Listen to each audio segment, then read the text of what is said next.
Sometimes I'm asked, why don't I do more YouTube videos? One reason is that I'm lazy. Another reason is that sometimes they just get removed. Like the last one I did was taken down, and it was pretty harmless, in my opinion. I think I was mostly just talking about prayer. So, and that's not something, obviously, in a system that's trying to eradicate the West. And why are they trying to eradicate the West? Because the West is founded on Christian principles. So, what they're trying to eradicate is Christianity. But obviously, in a system like that, they don't want you talking about prayer. I'm not sure, though, that's the reason. I think because I was also referencing some medical tyranny. But in doing so, I was really only quoting what some dictatorial prime ministers and presidential type figures had been saying. So, quoting actual human beings is I guess against community guidelines. But they take this to such an extreme. If you haven't seen this yet, um, their document about combating misinformation and disinformation. This was put out March of 2021 by the Johns Hopkins Center for Health Security. They take it very seriously. If you have a listen here. So part of the whole why we're seeing all this Orwellian censorship is what they're doing is conducting a cross-governmental analysis of efforts and responsibilities for managing health-related misinformation and disinformation in order to streamline and organize efforts. Key U.S. agencies include the Department of Defense, Department of Health and Human Services, the Department of Homeland Security, as well as intelligence agencies such as the FBI, the NSA, and the CIA. That's how seriously they're taking this. This is stating that people who share legitimate information, like I said, just actually quoting what certain political figures are saying, that's a matter of national security. They're bringing all of these alphabet soup bureaucracies into this to control the narrative, which is in and of itself extraordinarily alarming. But with anyone, for anyone who just has a basic understanding of what's happening here, um, you can see that there's a system of medical tyranny being implemented. And so what I had been saying is that simply that prayer works sometimes, not all the time, not even most of the time. I don't. There's probably several factors that go into it. Um, Faith, I imagine, has a big part of it. You don't get to just pray whatever you want and have that thing come to pass. If for no other reason, then there has to exist this thing called free will. Because if it doesn't, then we are not really in the likeness of God. We have to have the ability to choose for ourselves. If we're forced to love, then it's not love. So love can't exist without free will, and that's why we're here. But that said, so say you have this person. There's a dream home, okay, and it's popular. It's a seller's market. There's 5 different families that want it, and there's a house showing, and everyone can see everyone going in there at the same time. And they're like, "Oh crap, this is really this is going to get snatched up fast. Ours is not going to be the only offer." And so this person says, or this family or whatever, they get together and they pray, "Please, Lord, this is the best house that I've ever seen in my life. It'd be perfect for us. This is our dream home. Please let us get it." But then this family is saying the same thing. "Please, God, help me get this dream home. It's all I've ever wanted." Well, what happens then? Okay. So, uh, free will ties into it. There's a number of things that obviously none of us are qualified to understand how God operates, but there are a few different circumstances, um, a few instances really that can be pointed to as supernatural, and it's anecdotal. I can't prove it to you, but there's some things that have happened that have demonstrated the power of prayer in my own life, so that when medical treatment is refused me and my wife because of our status as unvaccinated, what recourse do we really have? There was one time when she was sick and her throat was closing up, which is quite a scary thing. Like, she was beginning to struggle to breathe. And I mean, I'm not what some Christians refer to as a prayer warrior. I'm not constantly reading the Bible. I'm not constantly praying, and I don't do that nearly as much as I should. However, in this case, it was alarming. So I prayed for her, put my hands on her throat to open it up, and that was one that was pretty much instantaneous. She could feel something. She got up. She was kind of freaked out by it because when she opened her mouth, you could see in there that things were narrowing up and swelling up and closing up. And she went into the bathroom to have a look in her mouth, and it was wide open, and she could breathe, and she felt fine. And so then she came into the bedroom to tell me and show me, and yeah, sure enough. Um, so seldom do I see things like instantaneous results. My point is just that it's an option that we should try, and we might not have an opportunity to rely on much else. We might be getting back to the point that we always should have been at in the first place of relying on God instead of a corrupted medical government tyrannical system. Another time, this was actually recent, this was a week or two ago. Her knee had been bothering her, and so I prayed for her knee, did the same thing. Put my hands on her knee and asked God to fix it. Simple as that. And walked out, had a seat on the couch, and probably started playing on my phone or wasting my time some other way. And not long after, she walks out and says, "Hey, right after you left, I moved in my bed. In the bed, she flipped over, something like that, and she heard and felt a pop, and then her knee issue was gone." And it could easily be said, I know what it's like to be a skeptic. Um, all kinds of excuses flood the mind. Oh, well, that could have happened anyway. I mean, obviously, things like that resolve themselves all the time. But her knee had been bothering her for weeks, several weeks. So it's just a coincidence that happened right after the prayer, I'm sure. But there are a number of other things that are a little easier, more difficult, I should say, to dismiss. In fact, before we actually met, um, we met online actually, and we didn't meet until after we'd been talking for a few weeks. And she didn't know what kind of car I drove or anything like that, but I was driving around, coming back from work or something like that. I'm not sure, can't remember. This was in St. Cloud, and pulled up to a set of lights, and I was taking a left, and the arrow had turned green, and the car in front of me was not going. And so I just gave a little beep to say, "Hey, it's time to go." And later because we had talked every day, every night, she'd give me a call or I'd call her, and we'd talk on the phone. And she said, "Hey, um, do you drive I don't know if she knew what car it was, but like a goldish vehicle?" At the time, I was driving 97 Buick LeSabre, which is a nice car, actually, nice and smooth ride. They really don't make them like that anymore.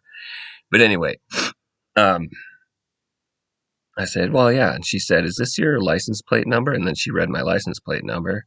And I said, "Yeah." Um, and it turns out that she was behind. Well, she also said, "Were you smoking?"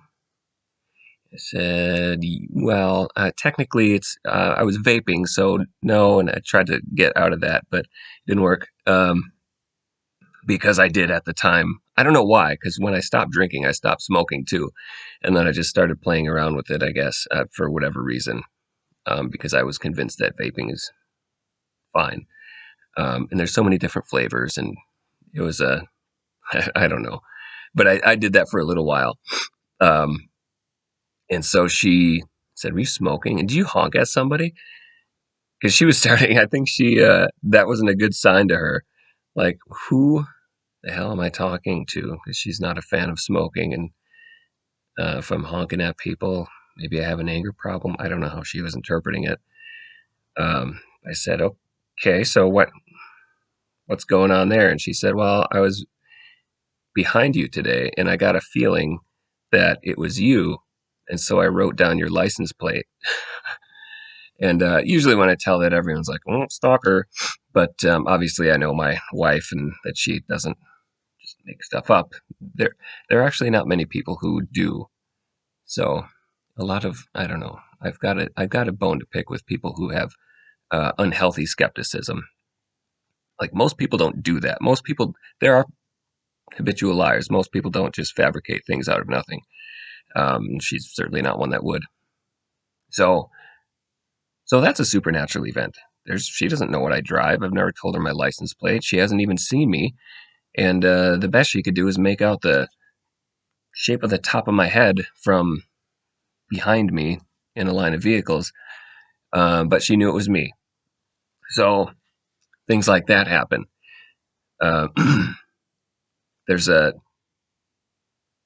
as long as I'm on this topic, and I'm not trying to. I mean, this is over the course of years. Things like this don't happen to me every day, but I find them very interesting, and I think that we're missing out on a big piece of what it means to be human, and missing out on a big piece of what reality really is when we don't think about this stuff.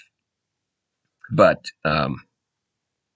so when I used to drink a good amount, like went to treatment, know what it's like to crash cars and get DUIs and ride in the back of a cop car and know what it's like to sleep on a jail mattress, things like that. So it was an issue for several years, and eventually I was going to go to. Was living in Wisconsin at this point, and I was going to go to uh, treatment in St. Cloud because my brother put me in touch with somebody in St. Cloud who himself was in treatment and said that he felt that I should come to treatment there. And it was a pretty desperate point. So like, I'm willing to do whatever. And so anyway, I moved to St. Cloud with my brother, and I sleep on his floor for a few months while I'm waiting to like establish residency and get in this program. And anyway, I didn't end up doing it. Um, but the day I moved from, I suppose the day before I moved from Wisconsin was the last day I drank. That was about, well, this upcoming Christmas will be 14 years. And which is the only reason I remember, because that's obviously an easy enough date to remember, because he had been in college at that time and came back to visit over the holidays, and I just went back with him and didn't come back. But anyway, it's probably fairly irrelevant. However, so I'm working in St. Cloud, not drinking, just working a job at a warehouse. And after work, I would ride my bike, still didn't have my license, ride my bike up to St. Cloud State, where there was this campus ministry. And I would meet this guy, the pastor. His name was Gary Gilbertson. And uh, they were having like a leadership meeting at that time. So I'd meet them there, and then I would leave with Gary to go to St. Ben's, St. John's, uh, like in the next town away, where he would have his campus ministry called Prepare. And because I was reaching out and I suppose looking for meaning in life or something, just some direction still, since I was fairly new to not screwing my whole life up. Um, and what they would do, I mean, it's pretty standard. If in Christian circles, they would pray, and this is not standard in all Christian circles, but uh, they believe in spiritual giftings. So pray for somebody, and sometimes God would give you an image or a word, and then you just share it with that person. And the guy that prayed for me on one certain occasion said, I got an image of somebody lifting a weight up over their head. Now at this point, I'm like 135, soaking wet, probably. Um, did not lift weights, was never athletic. So somebody would not look at me and say like, okay, this guy is athletic. So that's what seeded that idea in their mind, and that's why they said it. There'd be absolutely no reason to associate me with weightlifting of any kind. And I thought, okay, well, that's cool, thank you. Because you can't just believe everything somebody says God told me about you. In fact, this guy that I said had wanted me to go to treatment. That's what he told me. He's like, it's God's will that you do. And in retrospect, I do kind of think it was God's will that I moved to St. Cloud, but not necessarily that I went to treatment. As I was waiting to get into that place, I just felt like, I don't think I need that again. I just got to get on my feet and work and do the thing, get on with my life, which is what I did. And I talked to him one more time after I'd made that decision. He said, you can stay sober today and you can stay sober tomorrow, maybe for a week, but it's going to catch back up to you. And you're going to relapse, because a lot of people in a treatment mentality, and this is what I do for a living. For now anyway, I'm a clinical supervisor at a treatment facility. That's what my degree is. That's what my licensure is. Substance abuse counselor. And a lot of people in this realm think that that is the solution for everyone all the time. You need to go to treatment, or you have to go. Even when you go to treatment, a lot of the counseling advice will be, you need to go to meetings. If you don't do 12-step meetings, you're going to relapse. That's just how to stay sober. We know this because that's what we've been told and always done, even though maybe not a whole ton of evidence to substantiate that. But at any rate, I didn't do it, and I did stay sober. But so I'm took that with a grain of salt, because for a number of reasons I had that awareness, and maybe because of my inborn skepticism as well. Just because somebody says something is God's will, or just because somebody said God told me this about you, doesn't mean that it's true. Obviously, if it's from God, then he'll probably confirm it. So I said, great. And then Gary and I went over to do prepare at the next town over, and there was a speaker there, and his name was and is Bill Davis. And this guy was a drug addict, safe cracker, bad news for a good portion of his life until he got saved. And it was actually when he went to prison, he was Charles Manson's cellmate for a period of time. And he offered prayer after he did his speaking event at Prepare as well. So I thought, well, might as well go up there. I'm here, right? That's what I'm here for. So he prayed for me. He said, I get this image of a bodybuilder or somebody picking up a heavy weight and becoming stronger. And that's when I look back at Gary, and he looked at me, and he's probably not as surprised, because he's in this realm a little bit more than myself. He probably has more encounters with the supernatural, but I hadn't. Now I had told this to an atheist before, and the response was, "Well, I find that all too likely." Well, these two people didn't know each other on a personal level, and I went right from one meeting to the next. It's not like they had time to hatch up this scheme to trick one solitary person for no reason whatsoever. It just doesn't make sense. It doesn't add up that there was some weird plot.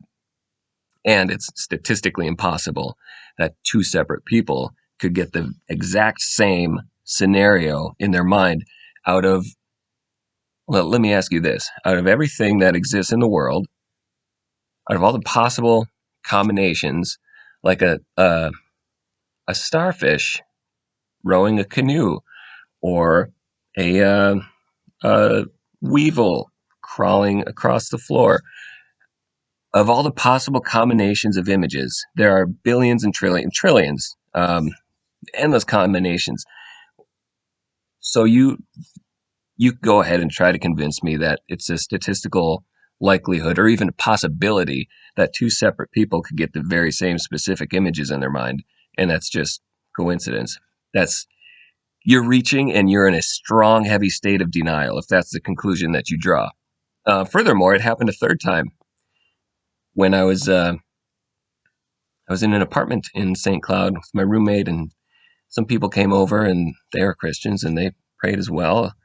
Um, and Same thing.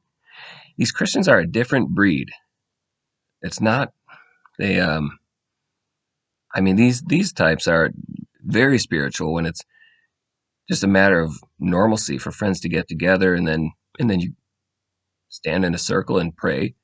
Um, Unusual these days, very unusual, and scorned and scoffed at. But but that's what they did. And the same thing, the guy that had prayed for me. I don't know if it was a scenario like everyone was praying for the person on their left or their right or whatever. Um, but he said the same thing, something to the effect of somebody lifting a weight over their head or whatever. Um, so yeah, quite beyond the realm of coincidence. Anyway, my point for my deleted video was that this is something that I think we were always intended to do in the first place, and people just don't do it. Even believers don't do it. I'm a believer, and I don't pray nearly as much as I should. And I Part of it, I think, is there being a little element of discouragement when you do pray for something and it doesn't come to pass. Like, well, I prayed for somebody to get better and they didn't, or I prayed for someone to get healed and they died, and which is discouraging. But God is not a genie in a bottle, and we don't know everything. We just don't know. Now, if you were granted whatever you asked for all the time, then people would be immortal as long as they had someone to pray for them. I've heard it said before, my grandma, she's 98, she's in the hospital, she's dying, please pray. And it's like, I mean, how long is that going to work? You can't pray every time and just expect that your your grandparents aren't going to die. They're going to get old. The right prayer is, your will be done. And if you're not sure how to pray, that's the way. Christ himself gave us that model, the Lord's Prayer. That's what it really is ask for things, but also at the end of the day, your will be done. So it's not, and sometimes you learn from pain. So you wouldn't want to be delivered from everything that's painful. That's one of the biggest blessings in disguise sometimes, is the experience of pain and the growth that comes with it. So if you ask for a life of no pain, then you're not going to grow at all. So sometimes we don't know what the hell we're talking about. We ask for things that we don't really even want. If we could see ahead far enough, we wouldn't even ask for it. But he sees ahead far enough. So ask, but then just like Jesus gave us the model for prayer, in the end, your will be done.